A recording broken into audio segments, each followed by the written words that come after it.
اس کے دل میں خوف پیدا ہو گیا، لیکن پھر وہ غصے میں اٹھ کھڑا ہوا اور اپنی انا، غرور اور تکبر میں آ کر کہنے لگا کہ میری اس عالی شان سلطنت کو برباد کوئی نہیں کر سکتا جو مشرق سے مغرب تک پھیلی ہوئی ہے۔ اس کے بعد نمرود نے اپنے دربار کے تمام سپاہیوں کو حکم دیا کہ بابل کے سبھی مردوں کو اپنی عورتوں سے دور کر دیا جائے۔ اس نے یہ بھی حکم دیا کہ جس عورت کے ہاں لڑکا پیدا ہو اسے قتل کر دیا جائے اور جو بھی عورت حاملہ ہو وہ بھی زندہ نہ بچ پائے۔ چنانچہ پورے کابل شہر میں سخت پہرا لگ گیا، مردوں کو اپنے گھروں سے نکال دیا گیا، پیدا ہونے والے بچوں کو قتل کر کے دریاؤں میں پھینک دیا گیا، یہاں تک کہ جو بھی عورت حاملہ ہوتی اسے بے دردی سے قتل کر کے شہر سے دور پھینک دیا جاتا۔ کہا جاتا ہے نمرود کے اس ظلم والے دور میں اس کی سلطنت میں 1,00,000 سے زائد بچوں کا خون بہایا گیا تھا۔ نمرود کا خیال تھا کہ وہ یہ سب کر کے اللہ کی مخلوق کو پیدا ہونے سے روک سکتا ہے، لیکن یہ اس کی جہالت اور ناعقلی تھی۔ دوستو، اس وقت بابل شہر کے قریب ایک شخص رہتا تھا جس کا نام آزر تھا اور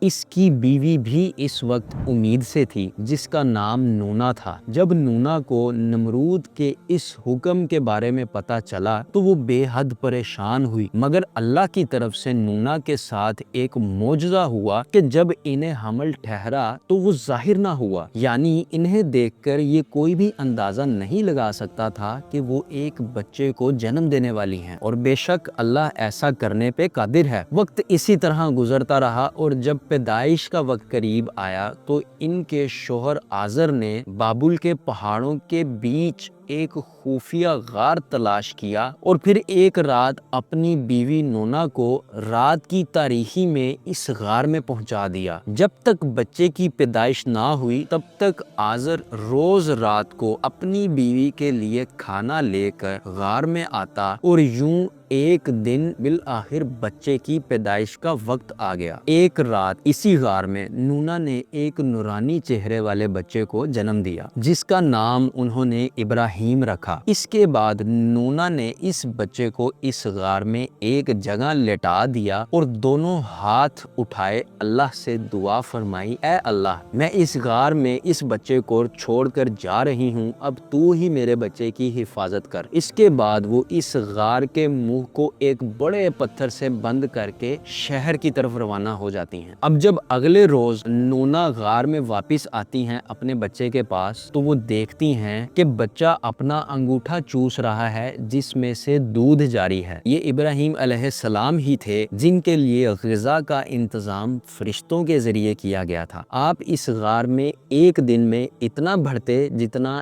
ایک بچہ ایک مہینے میں بڑھتا ہے۔ آپ کی والدہ روزانہ رات کے اندھیرے میں آپ کو دیکھنے آتی اور یوں دیکھتے ہی دیکھتے آپ 2 سال کے ہو گئے۔ اللہ کی طرف سے ایک اور معجزہ تھا کہ صرف 2 سال کی عمر میں ہی آپ علیہ السلام نہ صرف تندرست تھے بلکہ باتیں بھی کرتے تھے۔ 7 سال تک حضرت ابراہیم علیہ السلام نے اسی غار میں پناہ لی۔ اس دوران آپ کی والدہ نے بہترین تربیت کی اور آپ کو پیغمبروں کی باتیں بتائیں، مگر انہیں کیا معلوم تھا کہ جس بچے کو وہ پیغمبروں کی باتیں بتا رہی ہیں وہ خود ایک پیغمبر ہے۔ سبحان اللہ۔ اب اس وقت تک حضرت ابراہیم علیہ السلام اپنی والدہ سے اکثر اعتراض کرتے تھے کہ اماں جان مجھے بھی شہر کی طرف لے کر جائیں، لیکن ان کی والدہ نونا ہمیشہ ان سے یہی کہتی تھی کہ شہر میں آپ کی جان کو خطرہ ہے۔ دوستو، روایت میں آتا ہے کہ ایک روز حضرت ابراہیم علیہ السلام رات کی تاریکی میں اس غار سے باہر نکلے۔ پہلی بار تھا کہ آپ نے اس خوبصورت دنیا کے نظارے کیے۔ باہر نکلتے ہی آپ کی نظر کھلے آسمان پر پڑی جہاں چاند ستارے جگمگا رہے تھے۔ آسمان پر آپ کو ایک روشن ستارہ نظر آیا جسے دیکھ کر